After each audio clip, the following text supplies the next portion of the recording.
एक बार ऐसा होता है, एक पंडित जी होते हैं। क्या होते हैं बेटा?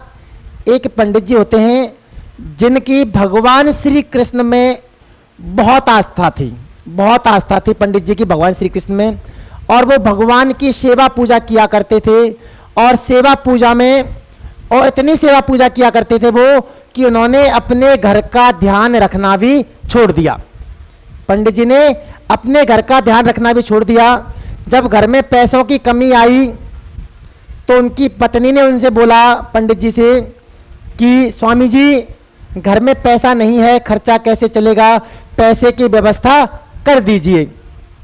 तो जो ब्राह्मण थे, पंडित जी थे, वो एक बनिया के पास पहुंचे और बनिया से उन्होंने कहा कि हे बनिया, कि हे सेठ जी, आप मुझे कुछ पैसे उधार दे दें 1 साल के लिए, तो मैं आपको ब्याज सहित वो पैसा वापस कर दूंगा। बनिया ने बोला कि यदि आप मुझे पैसा, उसने बोला पंडित जी ने कि यदि आप मुझे पैसा दे देते हैं ब्याज पर, तो मैं आपका जो पैसा है वो ब्याज समेत वापस कर दूंगा, किस्तों में चुका दूंगा। तो सेठ जी को उस ब्राह्मण की बात बहुत अच्छी लगी और उसने उस ब्राह्मण को कुछ पैसे किस्तों पे दे दिए। 12 महीनों की किस्तों पे उस ब्राह्मण को पैसे दे दिए और ब्राह्मण वो पैसे लेकर के घर आ गया। जब घर आ गया तो वो हर महीने जो है उसका ध्यान भगवान श्री कृष्ण की भक्ति में ही रहता था, भगवान श्री कृष्ण की भक्ति करता और टाइम टू टाइम हर महीने जो है उस सेठ की किस्त को जमा कराने चला जाता। तो इस प्रकार करके प्यारे बच्चों, इस प्रकार करके उस ब्राह्मण देव ने 11 किस्त उस सेठ जी की चुका दी, बनिया की चुका दी। लेकिन दुर्भाग्यवश 12वीं जो किस्त थी वो चुका नहीं पाया। जब 12वीं किस्त नहीं चुका पाया तो क्या होता है, जो बनिया, जो सेठ जी होते हैं वो बेईमान निकल आते हैं और वो सेठ जी उन ब्राह्मण देव के ऊपर क्या कर देते हैं, केस कर देते हैं। ब्राह्मण देव के ऊपर वो जो सेठ जी होते हैं प्यारे बच्चों, केस कर देते हैं। तो केस पहुंचता है अदालत में। जब अदालत में पहुंचता है तो भाई वो जाते हैं, मंदिर जाते हैं, जो सेठ जी हैं, सॉरी ब्राह्मण जो हैं वो मंदिर जाते हैं और मंदिर जाके अपने प्रभु के चरणों में हाथ जोड़ के खड़े हो जाते हैं और कहते हैं कि हे प्रभु, आज तो तेरे दास के ऊपर बहुत बड़ी मुसीबत आ गई है, आज तेरा दास बेईमान बनने वाला है, तो हे प्रभु कैसे भी करके मुझे बचा लीजिएगा। तो जो ब्राह्मण देव होते हैं वो अदालत में पहुंच जाते हैं जज के सामने, और जज जो होता है, जज साहब जो होते हैं प्यारे बच्चों, जज साहब जो होते हैं वो उन ब्राह्मण देव से पूछते हैं, क्या आपने इन सेठ जी के पैसे खाए हैं, वापस नहीं लौटाए? तो ब्राह्मण देव ने कहा कि मान्यवर, माननीय जज साहब, मैंने इस सेठ की 11 किस्तें वापस कर दी हैं, केवल 1 किस्त रह गई है जो मैं किसी कारणवश दे नहीं पाया। तो सेठ बोलता है कि सर ये जो ब्राह्मण है वो झूठ बोल रहा है, सच नहीं बोल रहा। तो सेठ जी कहते हैं, वो जज कहता है उनसे, ब्राह्मण देव से, कि हे ब्राह्मण देव, क्या आपके पास कोई गवाह है जो आपकी गवाही दे सके, जो आपकी गवाही दे सके कि आपने 11 किस्त जमा कराई हैं? तो बोले कि हाँ मेरे पास गवाह है। बोला कहाँ है गवाह? कि गवाह कल आपकी अदालत में आ जाएगा। इस प्रकार से ब्राह्मण देव जो हैं वो जज साहब को कह देते हैं। तो भाई कह देते हैं राम, वो जो हैं जज साहब ब्राह्मण देव को कि ठीक है, आप कल अपने गवाह को लेकर के आइए, कल ही केस का फैसला होगा। तो ब्राह्मण देव जो होते हैं प्यारे बच्चों, वहां से सीधे मंदिर आते हैं और मंदिर आकर के रोने लगते हैं। मंदिर में आके भगवान श्री कृष्ण के सामने, अपने ठाकुर जी के सामने रोने लगते हैं वो ब्राह्मण देव और कहते हैं, प्रभु आज तेरे भक्त पर बहुत बड़ी मुसीबत आ गई है और तेरे भक्त की जो आबरू है, इज्जत है, वो सरेआम नीलाम हो रही है, कल उसका फैसला होना है। प्रभु मेरे गवाह बन के आप आ जाना और मुझे आपसे उम्मीद है कि आप मुझे जरूर बचा लेंगे। भाई जो ब्राह्मण देव होते हैं अपने घर चले जाते हैं और घर चले जाते हैं, रात को सोते हैं और सुबह निश्चिंत होकर के वो अदालत पहुंच जाते हैं। जब वो अदालत पहुंच जाते हैं प्यारे बच्चों, तो केस चालू होता है और केस चालू होता है तो ब्राह्मण देव से जज साहब पूछते हैं कि हे ब्राह्मण देव, आपके गवाह कहाँ हैं जो ये साबित कर सकें कि आपने 11 किस्त सेठ जी को जमा कराई हैं। तो इतने में क्या होता है भाई, जो स्वयं प्रभु होते हैं वो एक वृद्ध का रूप धारण करके जिनके मस्तक पर चमक होती है, वो आते हैं और जज साहब से कहते हैं कि जज साहब मैं हूं इनका गवाह।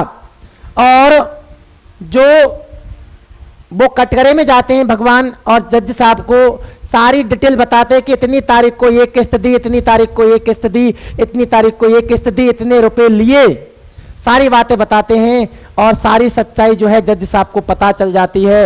और जो ब्राह्मण देव होते हैं उन ब्राह्मण देव को जो जज साहब होते हैं भाई वो बाइज्जत बरी कर देते हैं। और वहां से उसी समय जो गवाह बन के आए थे वो वहां से जो भगवान श्री कृष्ण ठाकुर जी गवाह बन के आए थे वो वहां से चले जाते हैं। प्यारे बच्चों, ब्राह्मण जो ठाकुर जी चले जाते हैं तो जज साहब अपनी कुर्सी से उठ के आते हैं और ब्राह्मण देव के पैर पकड़ के पूछते हैं कि ये गवाह कौन था। तो ब्राह्मण देव बताते हैं कि मेरे ठाकुर जी थे। ब्राह्मण देव क्या कहते हैं कि ये मेरे ठाकुर जी थे जिनको मैं रोजाना भोग लगाया करता था, आज उन्होंने मेरी लाज बचा ली है।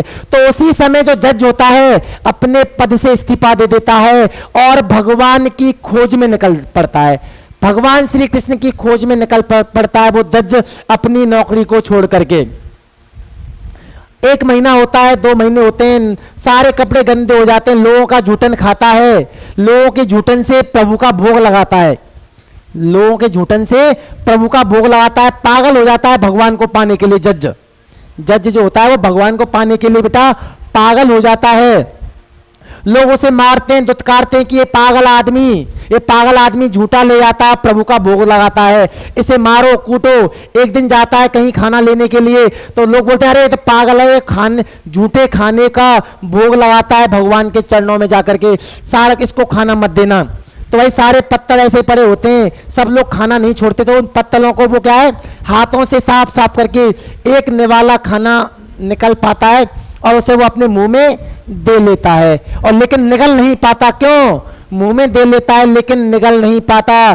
क्यों नहीं निगल पाता? क्योंकि वो खाना खाने से पूर्व भगवान का भोग लगाता था। अब वो चिंतित हो गया कि भाई एक निवाला था वो भी उसके मुंह में चला गया, अब क्या करे, निगल नहीं पा रहा, मुंह में रखा हुआ है और सोच रहा है, भगवान से कह रहा कि हे प्रभु आज मुझसे गलती हो गई कि मैं तेरा भोग नहीं लगा पाया, गलती हो गई मुझसे।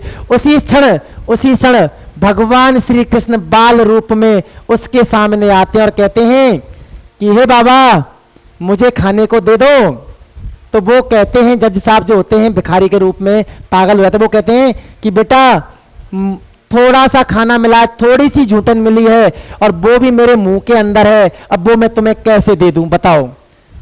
तो भगवान श्री कृष्ण कहने लगे छोटे से, बाबा वैसे तो रोजाना झूठा भोग लगाते हो मुझे और आज तुम अपना झूठा नहीं खिला सकते कि पहले वैसे तो रोजाना झूठा जहां से मिलता है झूठा लाते हो, भोग लगाते हो, मुझे खिलाते हो, और आज जब मैं तुम्हारा झूठा मांग रहा हूं तो क्या तुम आज मुझे अपना झूठा भोग नहीं लगा सकते। तो वकील साहब जो होते हैं वो समझ जाते हैं कि भगवान उनके सामने हैं और जैसे वो अपने मुंह से निवाला निकाल के कान्हा जी को खिलाते हैं उसी समय उनकी मृत्यु हो जाती है। और पता है वो महान जज कौन थे? जानते हैं आप उन महान जज को हम क्या कहते हैं? जानते हैं प्यारे बच्चों कि जो महान संत थे वो महान जज जो थे वो कौन थे? आप जानते हैं? आपको बता दूं कौन थे वो महान जज थे?